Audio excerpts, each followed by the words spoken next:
Hello, my name is Lee Presser. This is my show. I speak frequently to very interesting people.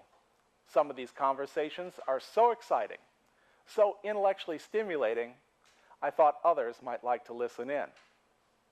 This is the reason we started recording Conversation with Lee Presser.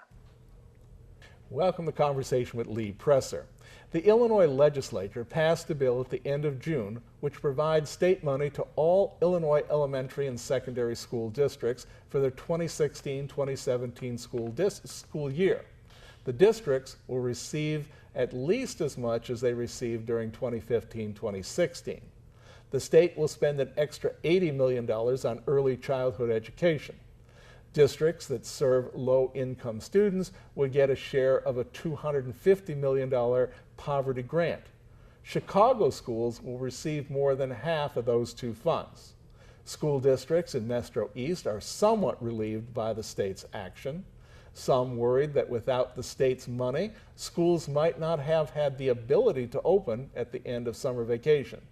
Others still worry that mounting debts from being shorted funds owed by the state in recent years will lead to local property tax increases. Our guest today is Dr. Lynda Andre, Superintendent of Edwardsville Schools. She's here today to discuss educating children and the money that requires.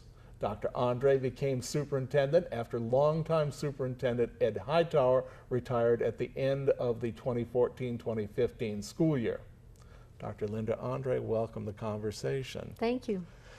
You're in a tough spot. We are in a tough spot. And actually, I have to tell everybody in the audience that I was unaware, like probably most people are unaware, because last I heard from Ed Hightower, and that's been a few years, that the Edwardsville School District had money. You had money in the bank. We did.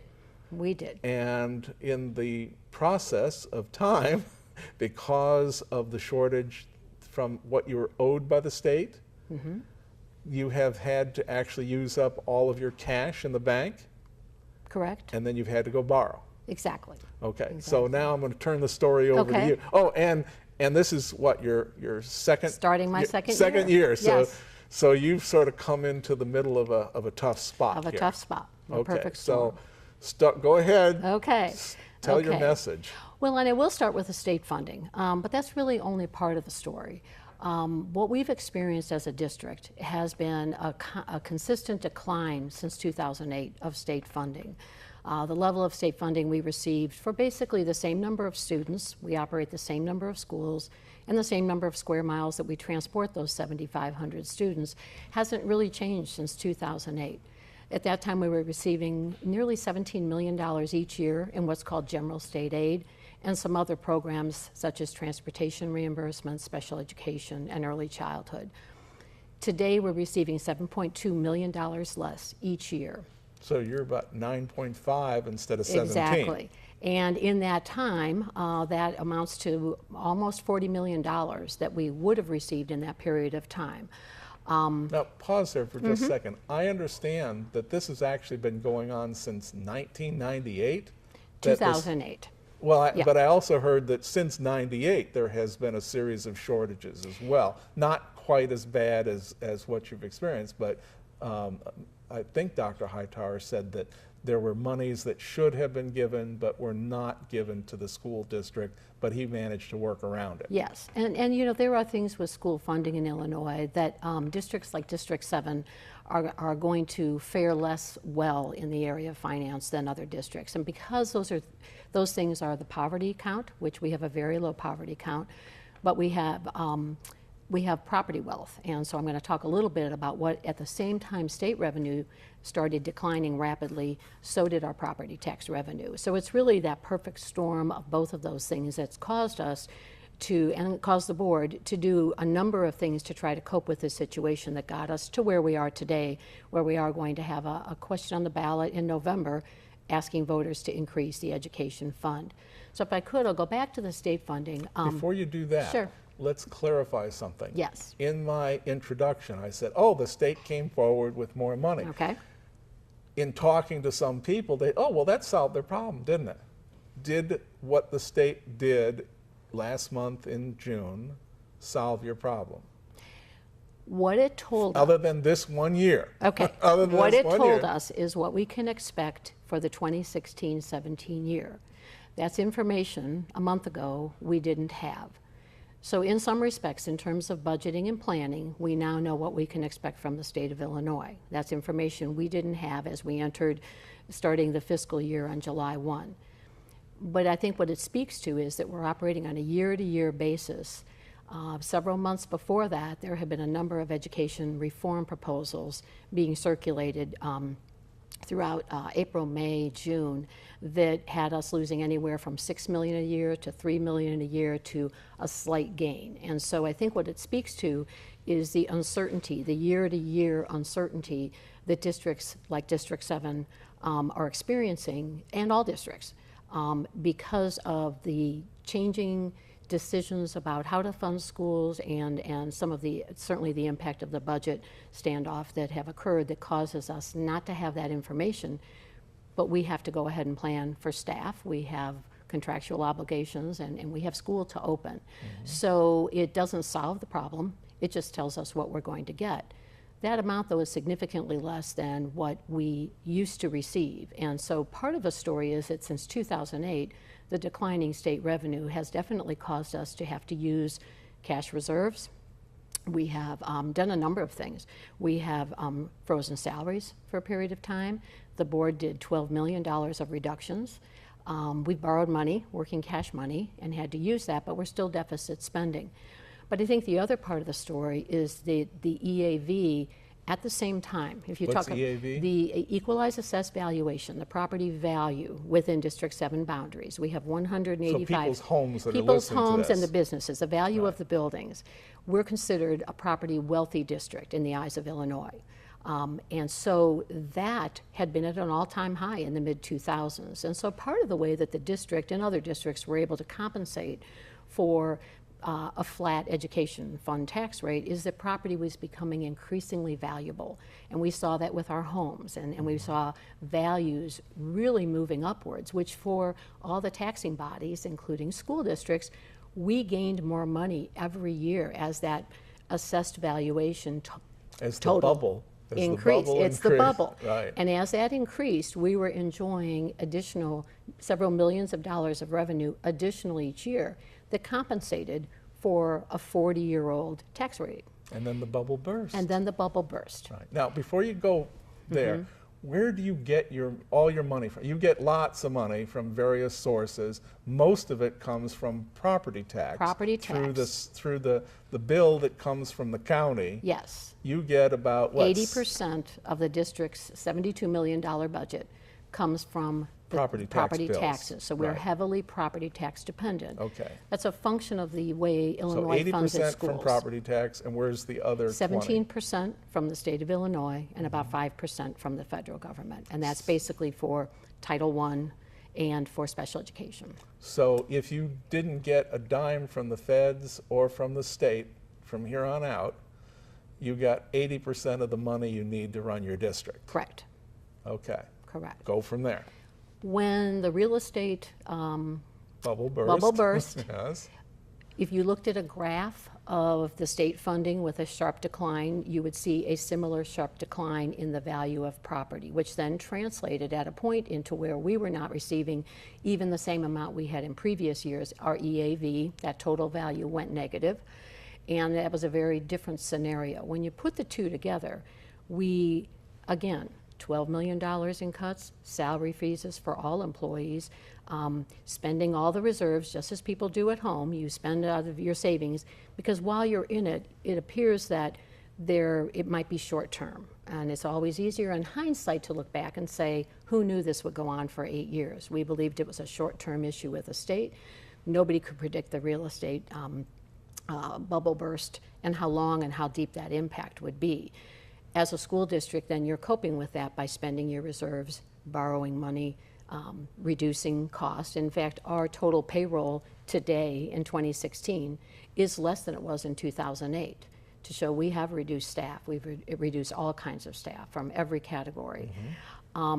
But you get to a point where we are still deficit spending, and that is what we need to address with an education fund tax rate increase, because I think, as the state has shown, we're not going to be able to depend on the state to restore the kind of funding we used to have.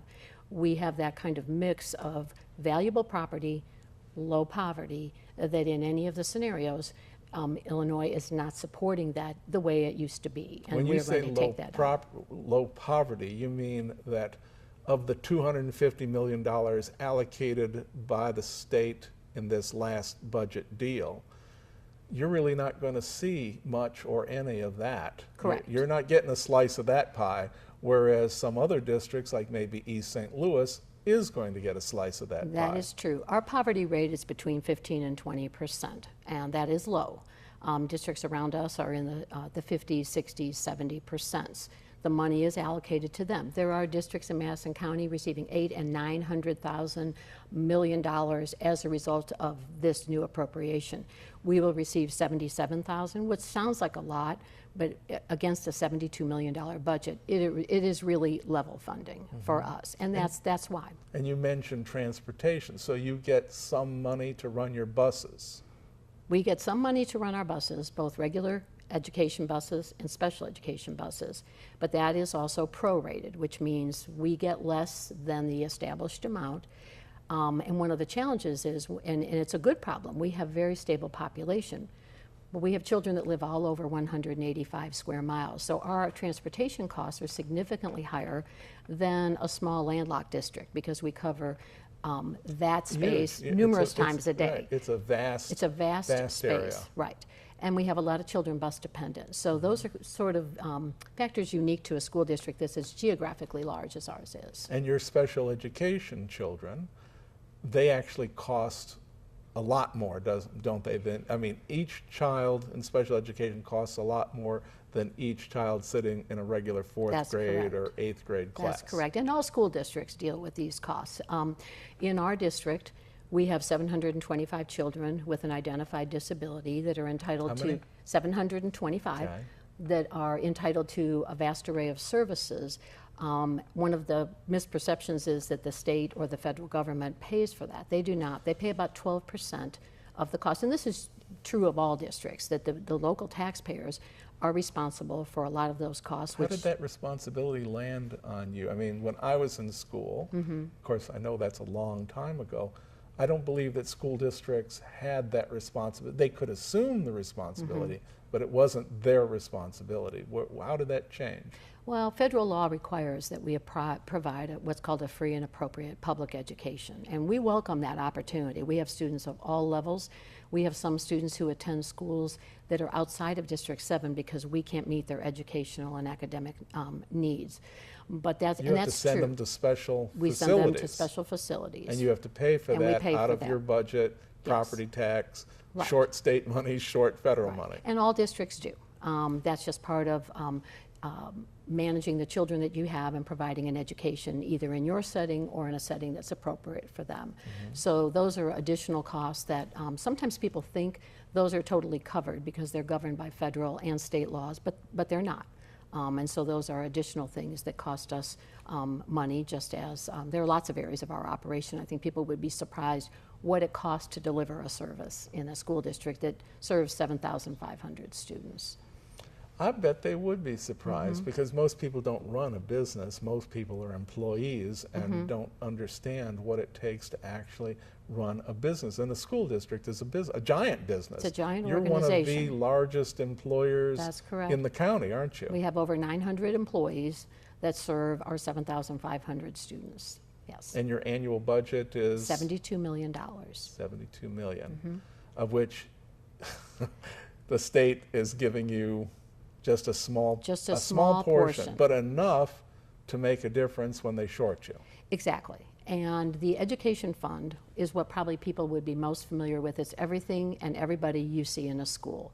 So when parents think about school, and they picture things like computers and crayons and desks and a secretary and a nurse, those are all things paid for by the education fund, which is the fund we're asking for an increase. It's really the services that address actually providing school for children. And what's the other part? We have other funds. We have. I'm talking about in the tax bill that people get every year on their property. You're saying that there's the education fund, and what else is there? We have other funds for debt service, which is what pays basically the mortgage on our schools. We have funds for things like health, life, safety, which is the required maintenance to keep buildings up to code. We have Social Security funds and retirement funds for employees, and a couple of funds, operations and maintenance funds. So there are different operational funds and a transportation fund.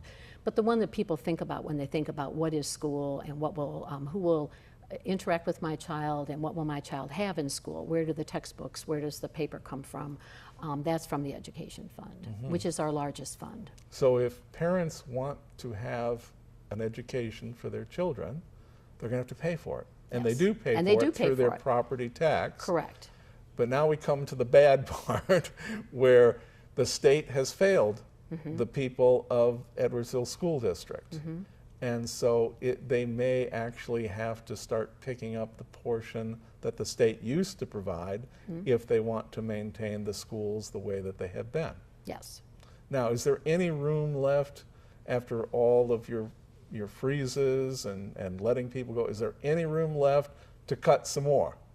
Well, not really. There is a very, very short list of things that will be publicized in the fall. I think that's one of the messages I have, is that over the last 8 years, many of the positions and services that we offered that were cut, and they have not been reinstated, we're really at a very bare bones operational level, meaning we have a teacher for every child for every hour of the day. This isn't a place where you're going to see we don't have small class sizes at middle school and high school. We don't have extra services. We've been reducing, unfortunately, some of our support services like social workers, psychologists. We've really gotten down to the point where there is very little extra to Can you cut. throw more kids into the same classroom? We've actually done that.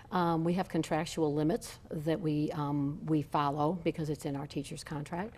But I would say at the 4th and 5th grade level, we are in some schools approaching those limits with 28 and 29. That's the highest we can go.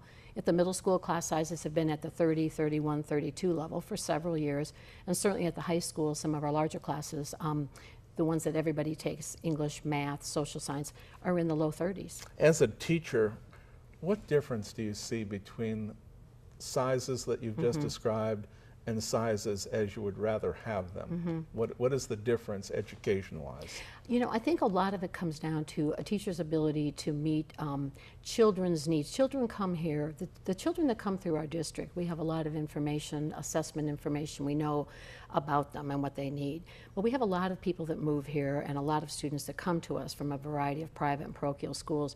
What a teacher would find is if you have 33 students in a high school math class, as opposed to maybe 25, it's more difficult to meet the needs a student has in terms of their deficits, skill deficits that they had, extra help that they need, the kinds of things that allow for that interaction. I think our teachers do a fabulous job, and we've been successful because they've been coping with this and doing a fabulous job, evidenced by our high graduation rate.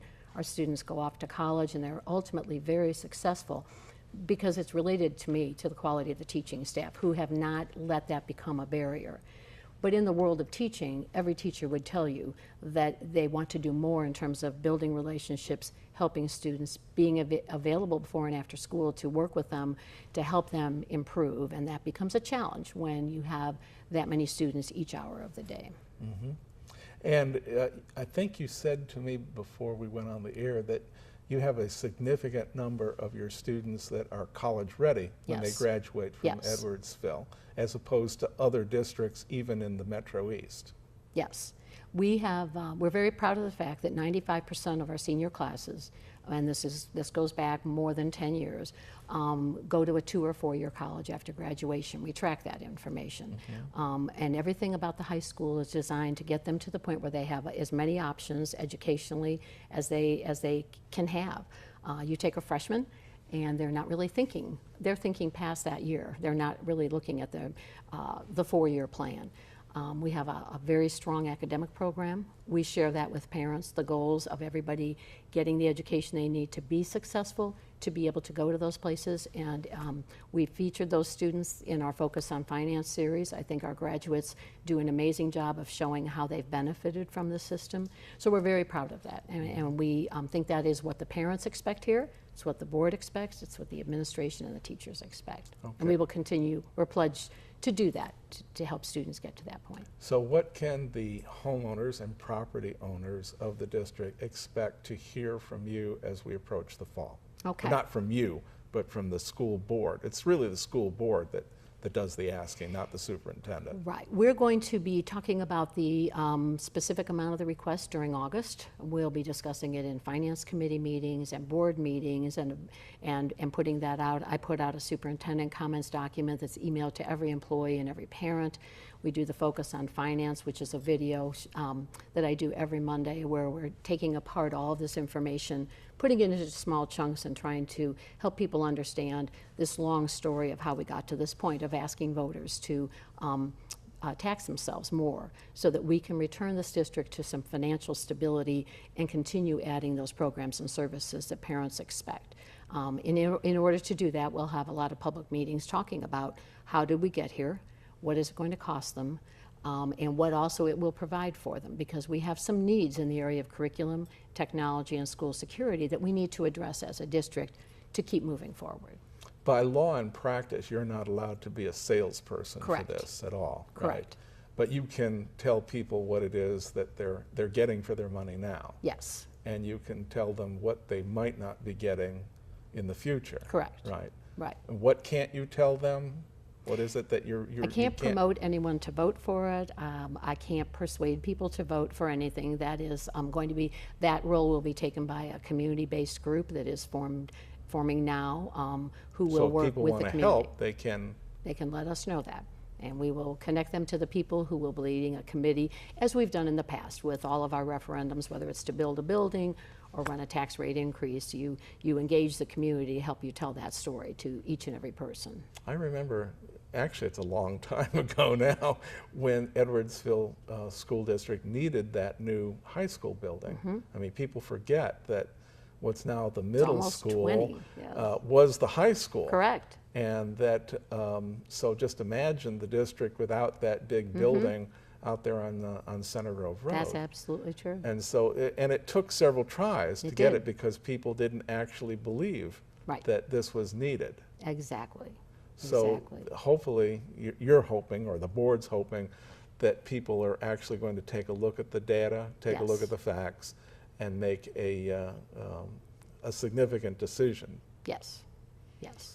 It's an important decision for the community. Do you have any idea how much more per, if you have a house that's like $100,000, that's usually the number that they use.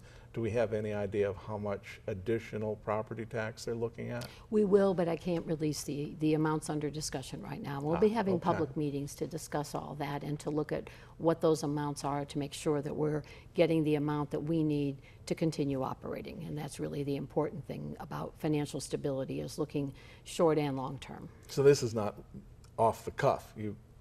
There's been an everybody is taking a real hard look at the numbers and with analysis, a really, really sharp absolutely. pencil. Exactly. And this is what you're asking for in order to get so that the schools can go on and they can thank their state legislature for being in this predicament. Well, and part of the timelines that we need to address also are the fact that the state board has started to select districts who have been on the financial watch list for a long time. And District 7 has been on the state's financial watch list since 2009. Now, see, that's the shocking part right there. And so here we are in the last 5 minutes, so we'll get right to this. But I was shocked when you told me that Edwardsville, of all districts, is on the financial watch list, which means that you have really serious financial troubles in the eyes of, like, controllers.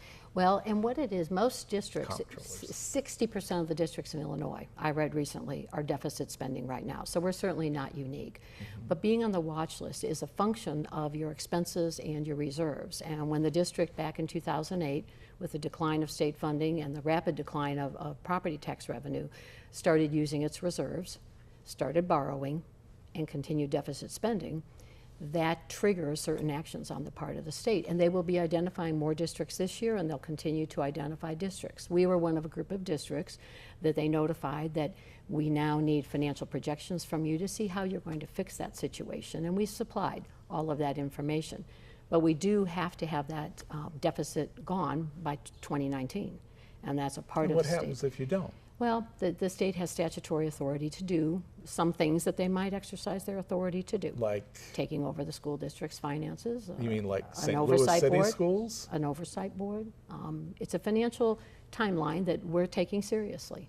We will need to have a zero deficit in 2019 in order to avoid any potential issues. We're not the only district. Right. But since we've been selected for that because of the length of time on the watch list and borrowing and spending reserves, this is their response. And so we are taking that very seriously, and we are doing all the things budgetarily, internally that we can, including running a referendum as part of the solution. Has Edwardsville been considered like some spendthrift? I mean, have you gotten yourself into this, or is it truly, as I've been saying, that the state has actually put you in this position because you were told you were going to have certain monies and then they didn't come forward with them? I think it's really more a function of the fact that unlike districts around us who have been losing population of students and they've been able to trim expenses correspondingly, I think it's the fact that we have healthy enrollment. The cost of doing school stays the same. And we were at a good balance, but when you start to lose the revenue that you need to pay your bills, it's not that different from a consumer. If you have a sudden pay reduction, your mortgage stays the same, your car payment stays the same, you do the same things we've done. You spend your reserves, you tighten expenditures in other areas, maybe you borrow money, hoping to do that because we have had healthy enrollment, which means that we're providing education to the same number of students 8 years ago. Districts around us, and we studied this, have lost sometimes 1,000 students, 1,300 students in the last 10 years, so their bottom line has dropped. So for us, it's really we were at sort of a break-even point. When you start to lose money, then there's nowhere to go except those things I mentioned. And there doesn't look like there's going to be a smaller enrollment over coming years. No. Like these other districts. Right. And we want to preserve the excellence we have and continue offering our students everything that we know that this community takes pride in. So we do believe it'll be a positive referendum, and I do believe that people will see the need because we all share that. Many people come here just because of the schools. They want the best for their children. It's our opportunity to tell the story of why we need this now, just like it was when we built every building that we built. We told the story. In the last 30 seconds here, what sort of reaction have you had from parents and homeowners who have heard about this? I'd say fairly positive. In fact, people encouraged us to put it on the ballot. So we are happy to be doing that, and we're hopeful that people recognize the need and don't want to experience anything negative. Well, I'm a strong supporter of schools, and I hope that things do work out for the Edwardsville School District. And thank you very much for coming and telling your story here today. Thank you for having me. Appreciate it. And to the audience, I've been speaking with Dr. Lynda Andre. She is the Superintendent of Schools of the Edwardsville School District, Community Unit number 7. We've been talking about some financial issues. And so those of you who live in that school district, you're going to be dealing with something come the fall. We're going to be uploading this to YouTube so that you can show it to your friends. Just go to YouTube, Conversation with Lee Presser, Dr. Lynda Andre. Thank you so much. We'll see you next time.